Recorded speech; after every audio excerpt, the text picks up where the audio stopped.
Hey guys, so I decided to make another video because someone told me I should do this little like questionnaire thing in a video, so I'm gonna do it. I put on a sweatshirt that I was not wearing before because I am freezing to death. So the questionnaire, number 1, what's a question you're afraid to ask and whom? I don't like asking questions in general. Like when I get to know somebody, they're like, "Oh, ask me stuff," and I'm like, "No, you can just volunteer information because I don't want to ask something that they don't want me to ask or they don't want me to know about." And on top of that, I never know what to ask, so I don't like asking questions at all. What's something you hide about your personality? Um, I'm a pretty jealous person. Like, and I have reason to be because I've been cheated on so many times that I don't know, I get overprotective. So jealous and overprotective. Um, what's something other people think about that you disagree with? When I was working at Hot Topic, I had a lot of women, like moms, come in, and they automatically assumed because I work at Hot Topic and because I had tattoos and piercings and stretched ears that I was a juvenile delinquent or I went to prison. I had some lady come in and tell me that I obviously went to prison, and I was like, no, I haven't. I've never even been to jail. I've never been arrested. I've never broken the law, so in your face. So that's probably something I don't agree with, that I'm a bad person based upon how I look. How do I deal with criticism? Well, it depends on if it's constructive or not. Like, if it's at work and it's constructive, like, I take to heart what they say and I try to fix whatever was wrong, etc. If it's someone just being a douche, I'm just like, yeah, whatever, alright, that's your opinion, I don't care. What's the sweetest thing anyone's ever done for you? Phil has offered to do a lot of sweet things for me. He's offered to help me with bills. He's offered to, when I broke my phone, he offered to buy me a new phone. I don't know. Phil's just a really sweet person, so pretty much anything Phil has offered to do or done for me is kind of sweet. What's the sweetest thing I've ever done for someone? When I first started liking Phil and he first started coming over to my house, that Christmas I bought him a Zune. I bought him a red Zune because he didn't have an MP3 player and he really wanted one. And I had a Zune and I really liked it. He really liked it, so I got him one. And then that's my dog, by the way. Foxy, be quiet. And then I took it out of the box and put a bunch of his favorite songs on it and put Jack Skellington as the background because he absolutely loves Jack Skellington. So probably that, doing that Christmas thing for him. Describe your favorite texture.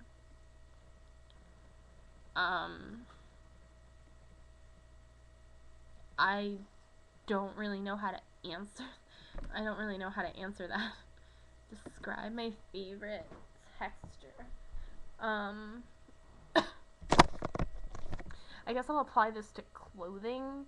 Probably cotton, because I have this thing about fabric, and if it feels a certain way on my skin, gives me chills, and I don't like it. But cotton's good. So the texture of cotton, I don't know. Which national or global tragedy were you closest to, and how did it affect you? Distance-wise, probably 9/11. I live like an hour or so away from the city at the time that it happened, so probably that. And I was pretty young. I was only in 5th grade, so it didn't really, like, I was just like, oh, I get to go home early, cool, yeah. Like, I had no idea what was going on, so it didn't really affect me, because I was, like, in 5th grade and just totally happy about going home.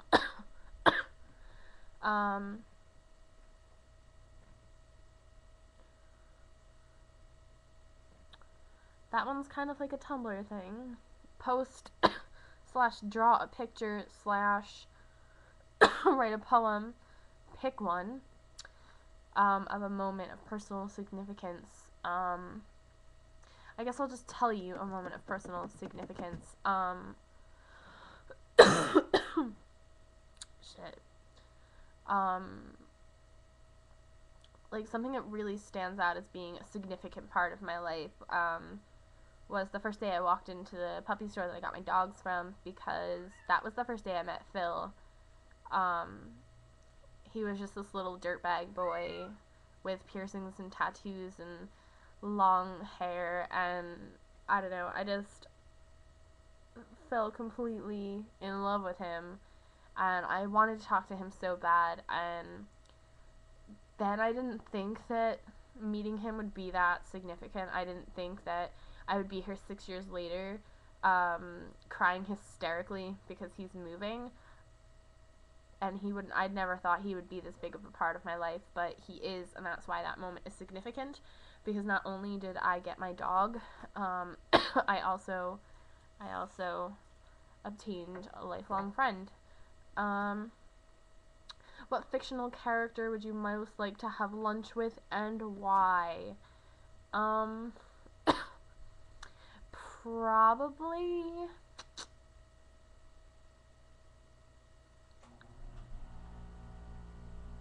This is hard, because I was the type of person that, when I was little, like, I would imagine dating cartoon characters, and I would imagine dating, like, I used to have this really big crush on Joshua Jackson, and when he played Charlie Conway in The Mighty Ducks, I had this little fantasy of playing on a hockey team with him. So, for fictional, like, human character, probably Charlie Conway from, The Mighty Ducks, and for, like, a cartoon character, probably Link. Yeah. And why? Because I was in love with them when I was a child, because I was a strange child. Who would you say is your anti-role model, someone who serves as a warning rather than inspiration? Probably my dad. I would never ever want to be like my dad. My dad is a very cold, shut off person. He's not the type of person that shows his emotions. He doesn't like animals at all. He can be very cruel and very heartless towards people, and I would never ever want to be like that. He's just like that all the time. It's not just when he's angry, it's just all the time like that, and I would never want to be that way. Cut it out. What kind of underwear do you imagine Sherlock Holmes wears? I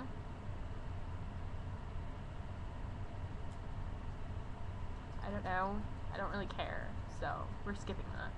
What's your least politically correct opinion? I don't know. I'm the type of person who just,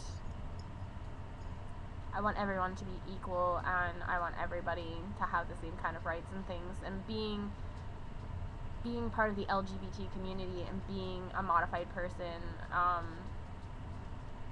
really makes me really non-judgmental. But I will tell you my friend's most unpolitically correct opinion. He thought that all transgendered people should have to wear a symbol on them, like a Decepticon symbol, to prove that they aren't the gender they're portraying. And I definitely didn't agree with that, because my friend, one of my really good friends, Sky, is, he's transgendered, and I know exactly how he feels about, like, telling people, and I don't know, I need to stop that. Next question. What's one of the most difficult things you've ever had to do? When my mom was dying, my dad signed a DNR for her, and we had a meeting in the hospital because my nephew and I didn't agree because we knew my mom didn't want one, but I guess in her state of being in such pain that she had changed her mind, and accepting that and not fighting it to the fullest extent, it's probably the hardest thing I ever do, because I essentially had to just let my mom die, and that was really, really hard for me. If I was an element on the periodic table, which element would I be and why? Considering I don't really like science, and I never really paid attention to the periodic table, I'm not going to answer that question. What's the most infuriating thing your parents or caregiver do? My dad constantly, he always talks about my body modifications, always puts me down for it, and then he treats me like a child. I moved out and I'm 21 years old and he still treats me like I'm 5. All of a sudden he cares about me and like wants to be a big part of my life, and he's always like, on my 21st birthday he was like, don't get in any trouble and this, that, and the other thing, and it's really, really annoying because I'm 21 years old and I don't live with him anymore. Which Disney princess do you most identify with and why? What is your favorite and why? And yes, anyone can answer this question. Probably most identify with, probably Pocahontas.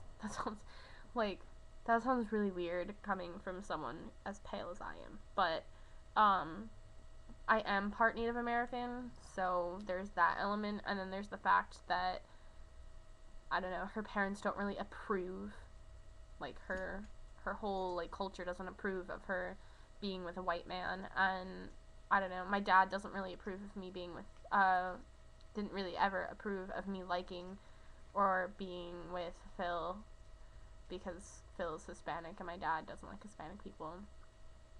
So probably Pocahontas, and my favorite is Ariel because she has bright red hair, and I had bright red hair, so she's awesome. You're an action movie hero. What's your weapon of choice and line you scream when defeating your arch enemy? As for weapon of choice, I'm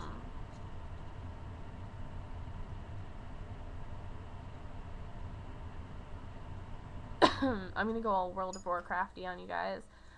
Either a bow and arrow, because I usually play as a hunter in World of Warcraft, or probably just magic in general, because you can have an action movie with a wizard, and I would really like to be a wizard. Or maybe a Pokemon. A Pokemon would be fucking epic as hell to have as a weapon. Just be like, Charizard, fuck you.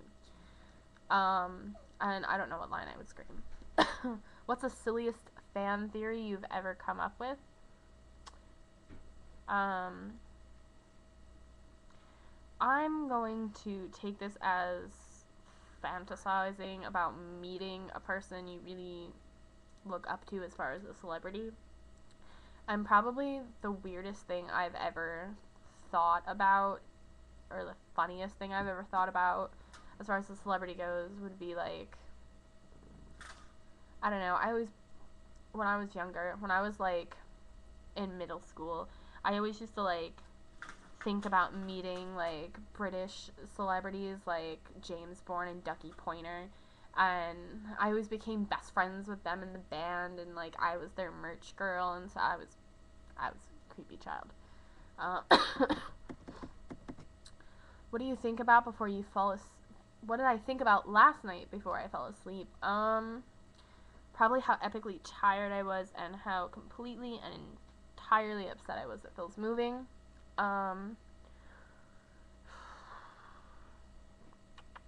What motivates me in life? Probably proving people wrong. My dad told me that I would never become anything, that I would never have anything, and here I am, and I own a home, and, I had a job, my job couldn't afford to keep me, and now I'm looking for another job, but I'm not doing that bad for myself, as bad as he thought I would be doing. He thought I would still be living home at this point, and I'm not. So probably just proving him wrong. What's something you enjoy that was ruined for you? What's the story behind it? Something that was probably ruined for me, like,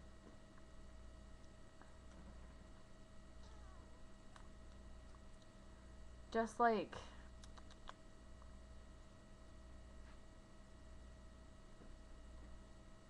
I don't even know, like,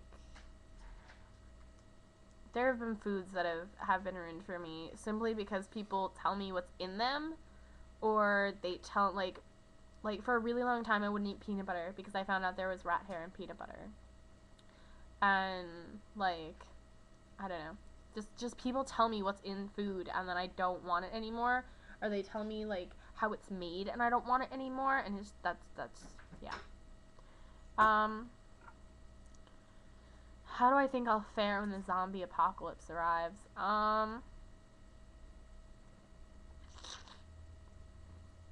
I'm hoping I'll do well. Because, I mean, I want to live. And I don't want to be a zombie. I mean, even though I'm a zombie every year for Halloween, I don't really want to eat someone's brain. That's disgusting. So I'm hoping I do well. Just saying. I'd probably acquire a flamethrower from somewhere and just be like, fuck you. Or a Charizard. Back to the Charizard again. Which mythical creature do you most like? Why? It could be any mythological creature. If you could be any mythological creature, which would you want to be and why?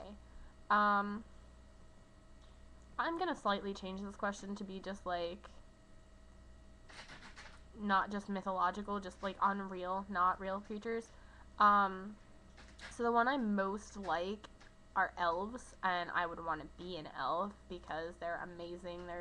I really think elves are really pretty. Elves and fairies are really, really pretty. And then, as far as if this was a Pokemon question, because we all know I turn everything into a Pokemon question. My favorite Pokemon is Mew, and if I could be any Pokemon, I would probably want to be Mew, because he's a naked rat, and he's like a hairless rat, and he can fly. And he's adorable. Like, who doesn't love Mew? Let's be honest. Describe one of the most awkward experiences in your life. Probably when my mom asked me to order her adult sex toys off the internet because she didn't know how. That was really awkward because I was like 17 and my parents didn't sleep together anymore. So I was just under the impression that neither of them had a sex drive, and that was just really awkward. Like, my mom just came up to me, "Can you order me sex toys off the internet?" And I was like, "What?" Let's see how long this video is. Oh, it's 18 minutes long. That's lovely. So I guess I'm going to end this here, and I'll finish the survey in another video. Bye!